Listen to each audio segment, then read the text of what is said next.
Good evening, high school football fans. We welcome you to Freeport, Pennsylvania, to the Freeport Area Athletic Stadium, where the Freeport Yellowjackets host the Quaker Valley Quakers this evening. I'm Judd Stewart. Alongside me is Bob Butterbaugh. It was a muggy but kind of nice Friday evening. Looks like the clouds might be rolling in here soon, but we'll try to see if we can get as much game as we can. I guess from what I understand, the Pirate game's already been canceled, Bob. So, but anyway, tonight, again, as I say, we have the Freeport Yellowjackets taking on the Quaker Valley Quakers. Bob, you know, this is Freeport's third game of the year. They're coming off 2 losses in a row last week, a little bit of a loss to Derry. Not 2 losses in a row. They were 1-1. So a win versus Indiana, week 1, where they were able to put up 30 points. And then last week, a loss to Derry. Bob, you were at that game. Tell us a little bit about it. Well, I know Freeport wants to come back and have a bounce-back effort tonight. You know, a lot of penalties were very difficult for the Yellowjackets to overcome last week against Derry on the road. You know, in a game which it started off as a defensive struggle. You know, we saw a 0-0 score going into the half, and, you know, Derry came out in the second half and dominated the line of scrimmage. Freeport could not overcome those penalty difficulties.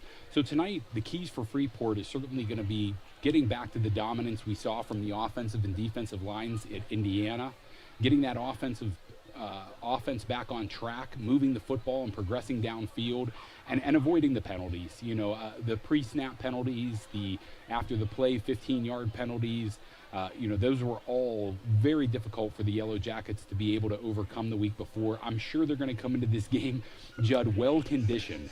That coaching staff certainly had those boys running some laps for the pre-snap penalties, I'm sure. So it's going to be a well-conditioned Jacket team that we're going to see on the field tonight against Quaker Valley.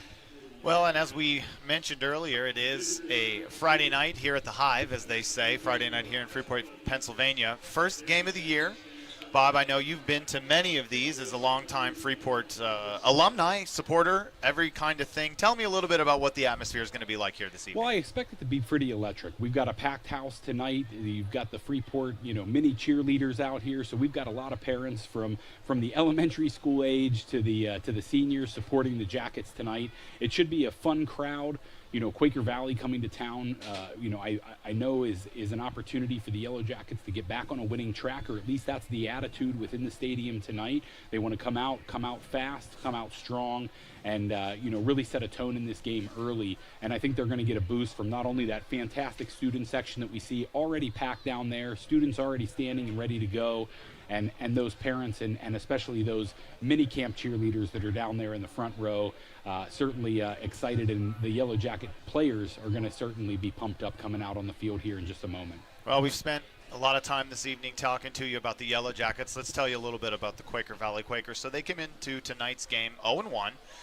Don't exactly have a ton of information, but I think their first game might have been canceled. Not sure what the deal is there. Little TBD on that. Little TBD on that, but they're coming off a loss last week at Freedom, a 7-0 loss. So a strong defensive effort, I think, nonetheless, on Quaker Valley's part, just not able to get anything across the scoreboard. But tonight, 2 players in particular that we're going to have to look out for. We've got quarterback Logan Benedict, and we have running back Jack Demert. So those are two players for Quaker Valley that we're going to have to keep our eye on this evening. And Bob, why don't you talk a little bit about some of the key players for Freeport? Yeah, some of the key players for Freeport. Obviously, the offense moves on the arm of young junior quarterback Drew Ross. We're excited to see him out here again, slinging the ball around. We're also going to see Amos Glenn, running back who had 150 yards rushing at Indiana in week 1. We're looking to see a repeat performance from Amos. We're also going to see some really strong play from the offensive line and defensive line. Kids like Matt Wallish, Sam Austin, and we can't forget, you know, one of our underclassmen there on the offensive line, Wade Patoshnak. These are the boys that are gonna have to play well up front in order for the Yellowjackets to have success this evening. And speaking of the Yellowjackets, here they come in their home. I don't know. Are those normal home uniforms, Bob? No, are those? These are actually the blue grays. They are brought out from Garrett King former Yellow Jacket quarterback, graduated about 3 years ago, had a battle with cancer. These were the Make-A-Wish uniforms that were part of his journey and his victory over cancer from Freeport quarterback Garrett King a few years ago. So they are wearing those. Garrett King is in attendance tonight. So it's great to see the alumni and the quarterback now at West Virginia here in the building this evening to see the Yellow Jackets wear those. I'm sure very exciting to see them honoring him, with those uniforms tonight. Yeah, that's a lovely tribute. So we've got the Freeport Yellow Jackets in their blue and grays, as Bob just put it, and the Quaker Valley Quakers in their away whites. So taking a look at that Quaker Valley team from across the sidelines here too, Judd, they certainly have some size. A couple of captains ready to take the field, number 54, number 75, Sebastian Juarez Safrain. Looks like he's got a little bit of size to him. He's going to be pushing some kids around tonight. It'll be interesting to see him playing both on the offensive and defensive line. Number 54 across the field, you can already see another captain and senior, Tyler Kretzler. Good size on him. I'm sure we're going to see there's a few guys just towering over on that Quaker Valley sideline.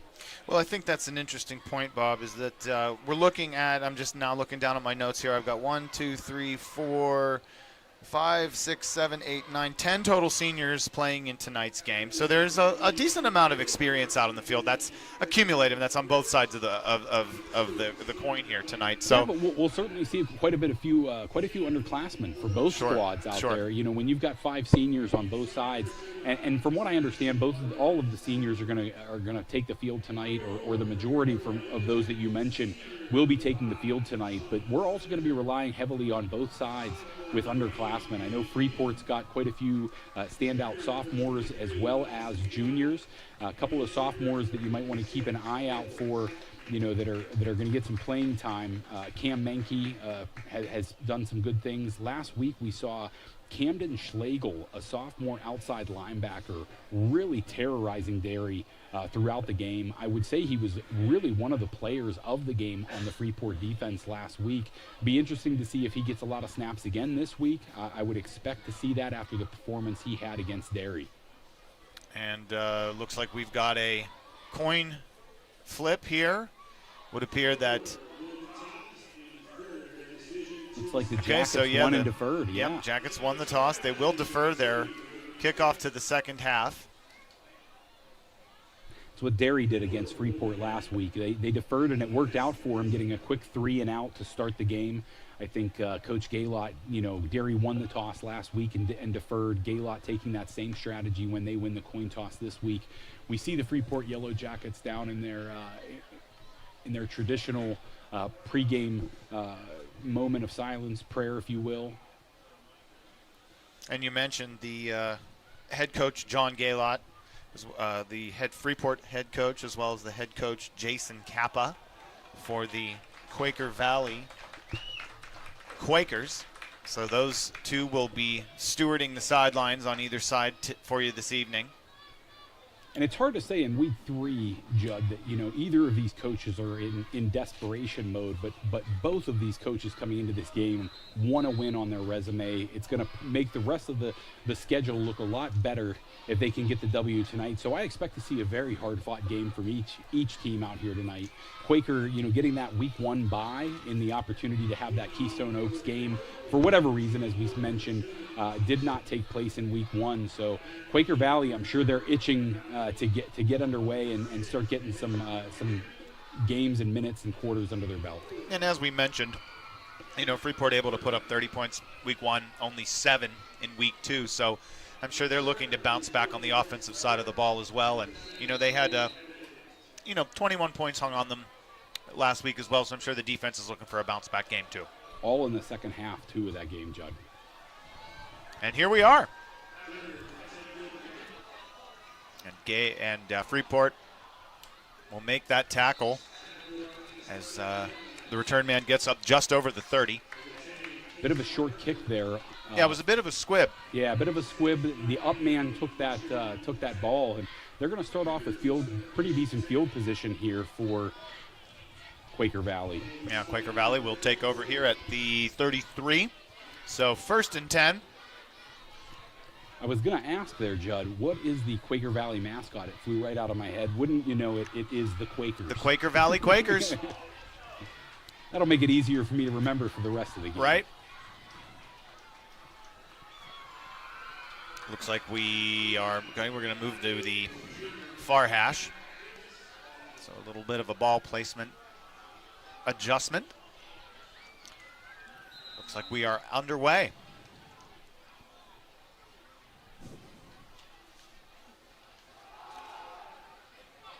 And Deemert. Interesting formation coming out here for the Quakers. I like to see the two-back look, but they're in more of a pistol formation with the two backs. Well, like you said, yep, they've got two backs. They've got the up back and the Deemer at the H back in the. Whoop, and we've got a encroachment here. Looks like, as you were saying, a lot of procedural penalties last week for Freeport. Quaker Valley certainly watching the film for sure. We had quite a few pre-snap penalties and offsides on the defense last week for the Yellowjackets. Well, you want to be aggressive, but there's obviously that line where you don't want to be too aggressive, and certainly this early in the game, you don't want to give the offense any sort of bait to want to continue to do that, hard counts, those kinds of things for the rest of the game. As you said, there was tape on Freeport probably from last week with a number of pre-snap penalties on the defense, so we'll have to look this evening and see if that continues. But second down and 1 to go here. Snap is taken. High snap. Difficult sledding there for the Quakers. Yep, and that was Atticus Barr taking the snap there. So we'll have to keep an eye out there. Number 7. Really a swarming defense there, too, by the Jackets. That's what we saw in the first half a lot last week against Derry, was a lot of flying to the football in the first half. The defensive line creating a lot of havoc and difficulties for the offense to move the football. Well, interesting sort of configuration that they've got here, because they've essentially got two quarterbacks out on the field here. You've got Logan Benedict split out wide, who I guess can also play a little bit of wide receiver, but then you have number 5 Atticus Barr lining up behind the center. That's the second snap in a row that he's taken, and I don't know, who took that timeout there? It looks like it might be. I didn't see the signal from the official when the timeout was taken. Let's see here. It looks like it is Freeport that took that timeout. And I was just going to say, Bob, I'm wondering if maybe they needed a second to kind of get their head straight a little bit there. That was a little bit of a different formation. Like I said, you've essentially got two quarterbacks out on the field. So a slight little bit of I guess kind of a wildcat 2 QB hybrid. That's not something you see too often. Absolutely. It's an important 3rd down and 3 here. You're going to expect. I'm not going to expect Quaker Valley to put the ball in the air here on 3rd down. It's a 3rd down and about 2 yards to go. I'd expect some creative run options out of this gun. Atticus Barr under center again. Takes the snap, hands it off, and he's going to be stuffed. And Freeport's going to get off the field. Just a huge play in the backfield by number 77, Wade Patoshnak.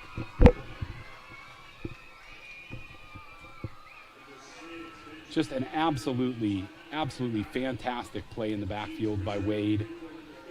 Really getting into the backfield and getting penetration as soon as the ball was snapped. Does not surprise me at all. The kid is just a weight room monster. I think he's there 7 days a week. That's why he wears probably number 77. He probably doubles his workout 7 days a week. And the punt will go off. We've got lands at about the 30, and it's going to go out of bounds at what looks to be about the 28, perhaps. 27-yard line, I think, said the announcer. So Freeport will take over here at the 27-yard line, their own 27. Judd, that announcer that you mentioned is High Top sports fans who watch a lot of the Freeport games would know it as Eric Westendorf. And we want to Eric thank is now the voice of the Yellowjackets here in the stadium. And we want to thank Eric. Eric was the one who brought us our equipment this evening, so he is a gentleman and a reliable fella as well. So we thank Eric for all his help this evening. All of those watching the broadcast, especially a good shout out to Freeport quarterback Drew Ross's dad, Andy Ross, as I know he'll be watching it till about 4 a.m. tonight.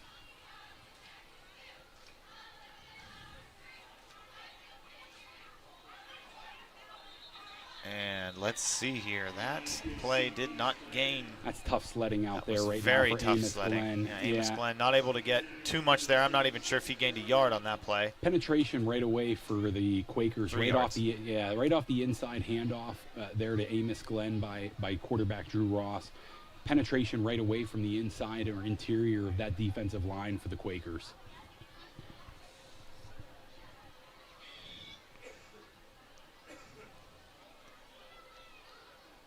Man in motion. Ball is snapped. Handoff to number 2, Bryson Pega. And he'll take that.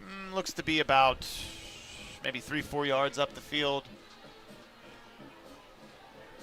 I think we're going to get about a 3rd down and short here now. So both teams challenged early in their short yardage, giving an opportunity here for the Freeport Yellowjackets to see what their power running game looks like. I expect, again, us to see a handoff, and let's see what Amos Glenn can do here in a short yardage situation.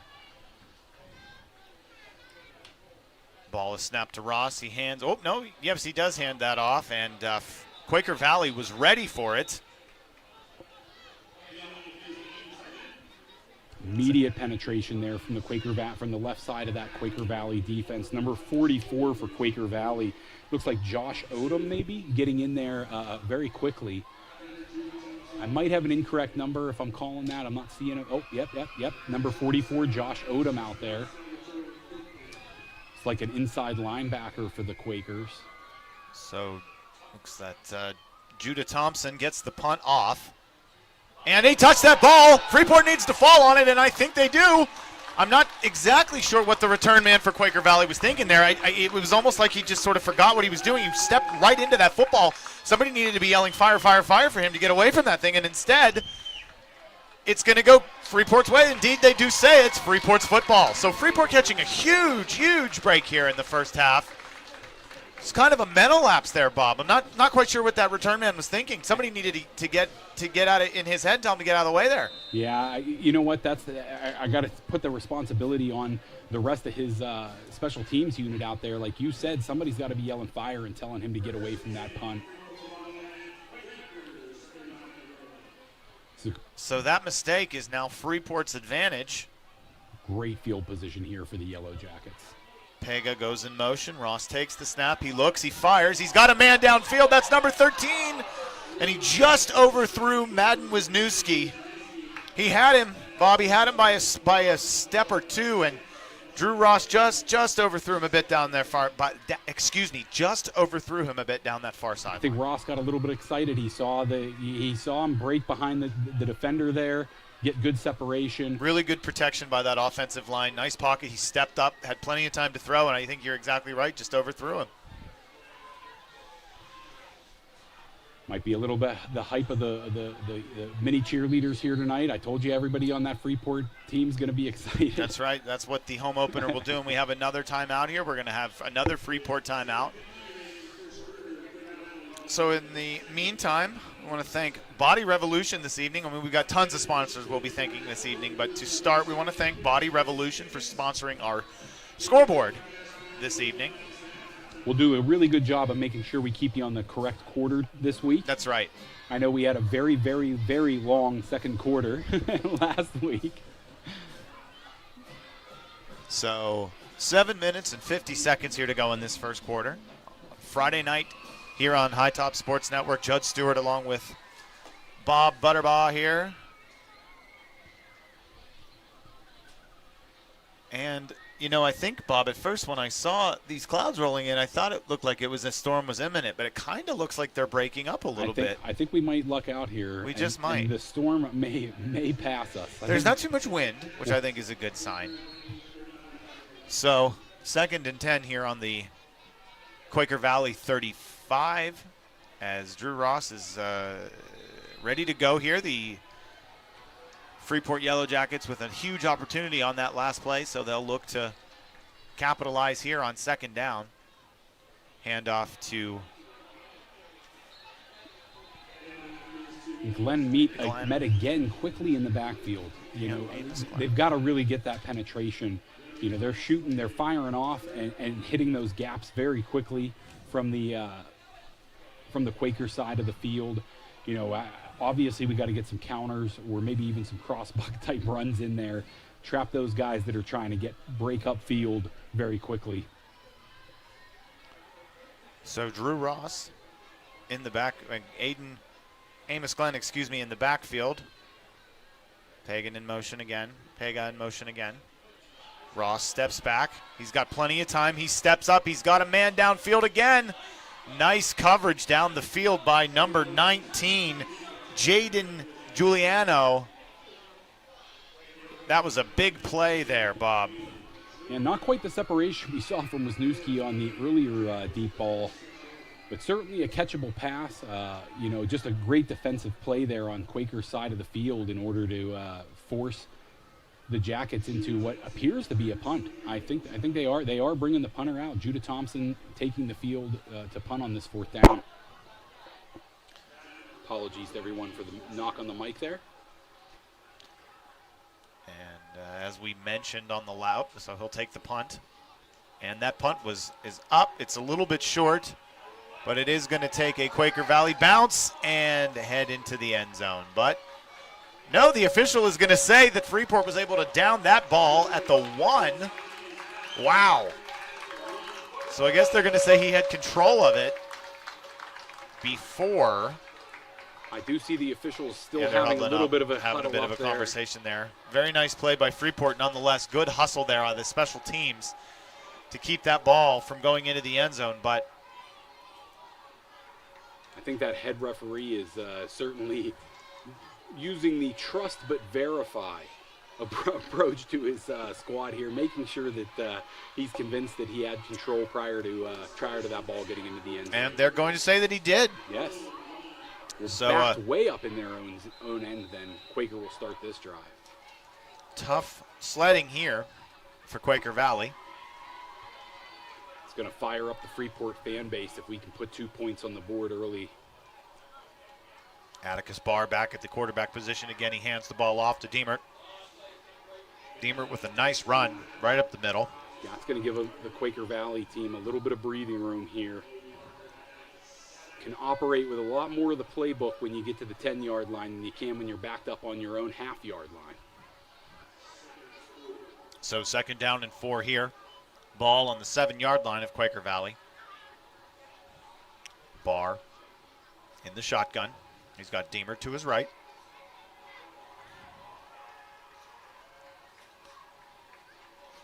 Takes the snap, fires it out there. Incomplete pass. Off the hands of his receiver. So that'll bring up 3rd down and 4 here. A little bit of the Quaker Valley. dropsies plagued the Yellowjackets, so I'm sure they can feel the pain there on that one. Just a drop pass on the side of Quaker, not what you want to have happen when you're backed up in your own end inside the 10-yard line. But still a 3rd and manageable here. 3rd down and 4. As they'll audible, Barr looks to the sideline. Gets a new play. The coaching team is shouting to him, they better snap the ball here. And that's going to be, it looks like Quaker Valley had to take a timeout there. Just couldn't get that play in time, Bob. And you know what? I just looking at the scoreboard, either the scoreboard might be backwards or it's been our calls this evening, but Quaker Valley only showing 1 timeout on the scoreboard over there. And if they just took that might be their 3rd of the first half. I think those should be reversed. I think Freeport's Freeport's taken 2 timeouts here so far this half. I think Quaker Valley's only taken 1, so that scoreboard's not exactly correct. We're correct. going to Those need need that, to be, yeah. We'll get that scoreboard updated, but quite a few timeouts already being burned in the first half of this game.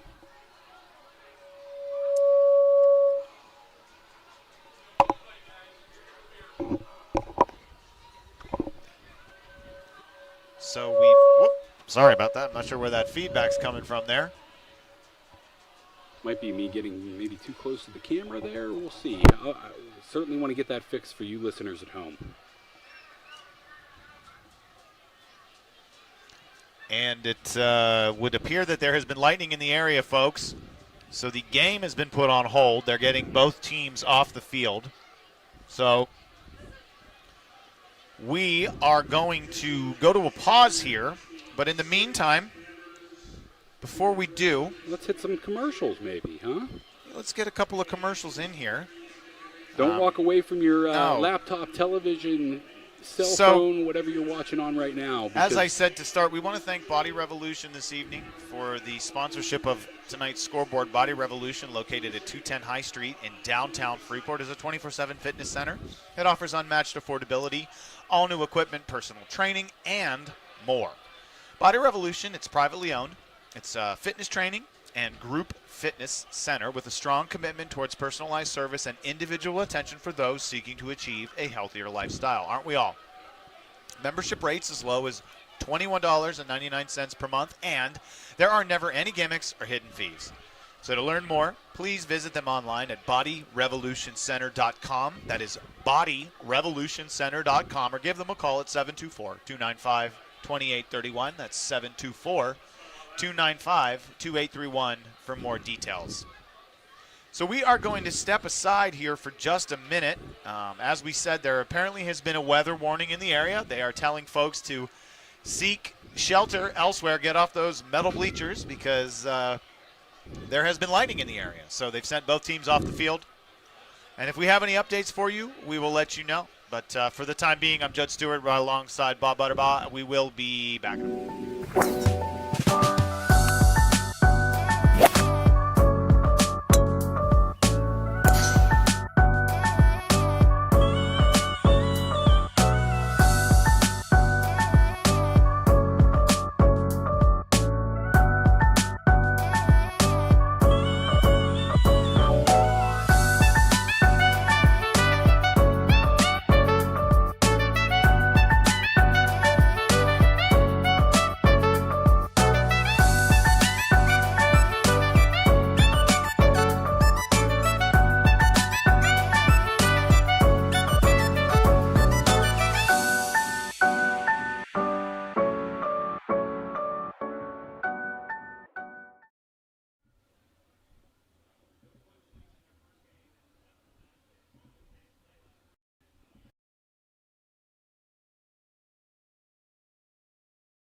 So we are back for just a second. Just wanted to give a quick update. We did hear from the PA announcer, Eric, here, High Top alum Eric, that the lightning was spotted in the area. So they've sent everyone inside, and we're not sure exactly when we'll be back.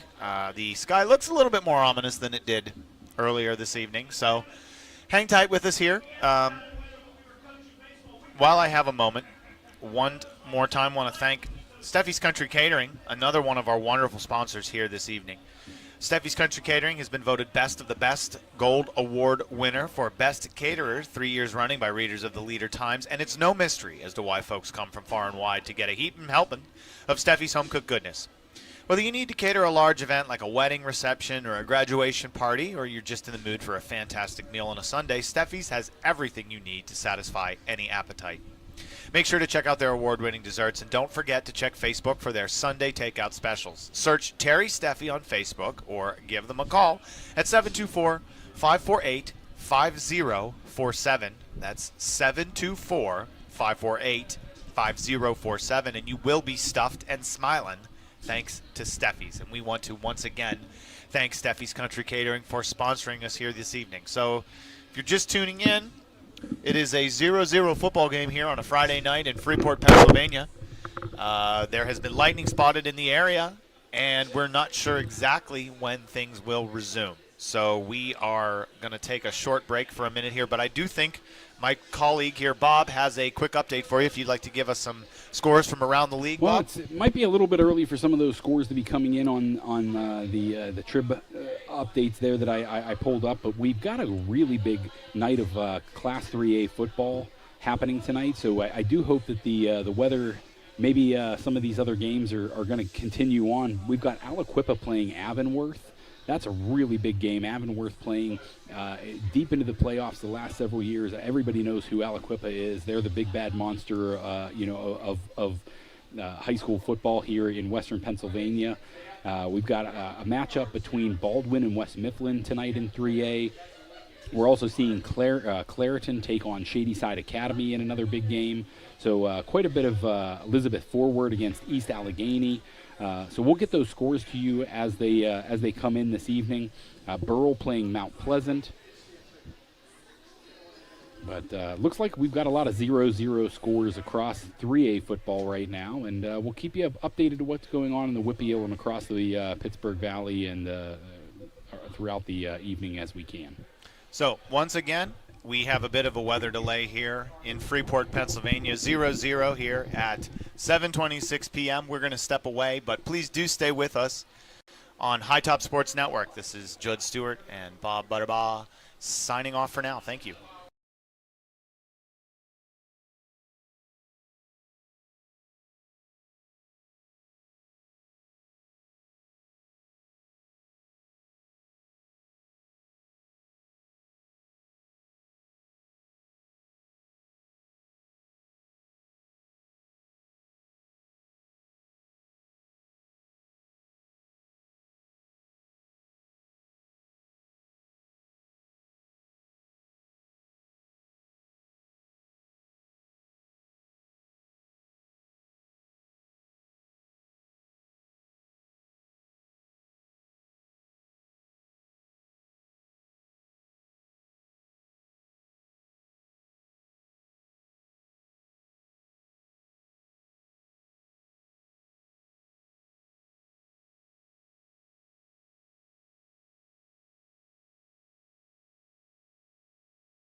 We are back with another update here for you. So there's just been another bit of lightning we just saw in the area. So that means that the game is going to be delayed for at least another half hour. Every time there is a strike of lightning visible in the area, that adds another half hour to the ticker. So we're looking at least another half hour until the game can resume.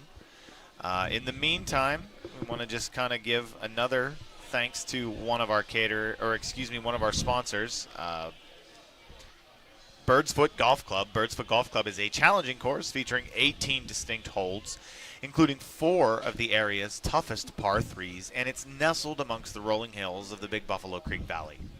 Located at 225 located at 225 Furnace. Whoa, I just saw some more lightning off in the distance there, so I guess that's another 30 minutes. But anyway. Located at 225 Furnace Run Road in Freeport, close to Route 28 and just under 40 minutes north of downtown Pittsburgh, Bird's Foot is a charming gem that scores with a friendly staff and fun golf that will test all skill levels. Registration is now open for the Big Cup tournament, so sign your team up today at www.birdsfoot.com. And again, that's located on 225 Furnace Run Road in Freeport, just off Route 28. Don't forget, registration is open now for the Big Cup tournament. Sign up at birdsfoot.com.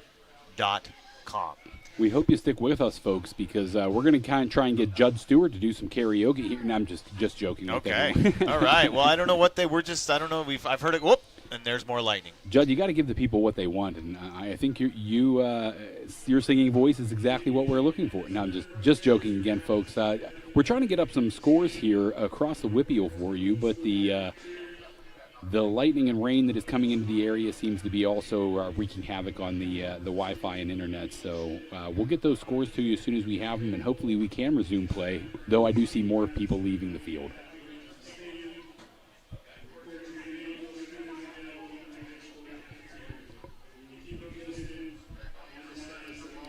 So they've just made another announcement here that they really do want everyone to go inside, as again, we've said a lot of lightning in the area. So not a whole lot else to update other than that. I see some our adoring public looking for someone who we're not sure if he's up here. Well, sorry. No, not in the booth at this moment. Not in the booth at this moment. Well, at any rate, we're going to step aside here one more time, and we hope to have another update for you here. But in the meantime, do stick with us here on High Top Sports Network.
folks. Just want to give you a quick update here while I can.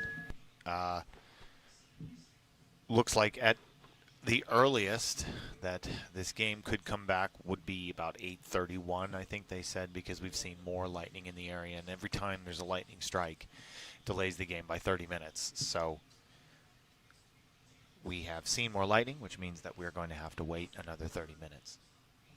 So we just wanted to give you that quick update for anybody that still might be out there. And while I have a minute and I have you here, if I do so have you here, I'd like to tell you one more time about one of our wonderful sponsors tonight, Armstrong Indoor Athletics, located at 138 South Grant Avenue in downtown Katanning. It's the premier multi-sport training facility in the region. The newly added turf field can accommodate practices and training for most every sport, including soccer, lacrosse, football, and more. Of course, AIA, Armstrong Indoor Athletics, is a well-established leader in baseball and softball training, and their state-of-the-art facility offers everything you need to help your young athlete take the next step towards success. Be sure to visit Armstrong Indoor Athletics at aia.team. That's aia.team, or call them at 724-599-9761. That's 599-724-599-9761. One more time, just so I get that right, for Armstrong Indoor Athletics at aia.team or 724-599-9761 for more information. So in the meantime, we hope you'll stick with us. It is a quiet, lonely evening here at the moment at Freeport Area Athletic Stadium. 0-0 was your score when things were halted. And as I said, at the earliest we'll be back is 8:30. So if we can give you any more updates in the meantime, we will.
So, ladies and gentlemen, we're going to give you a quick update here.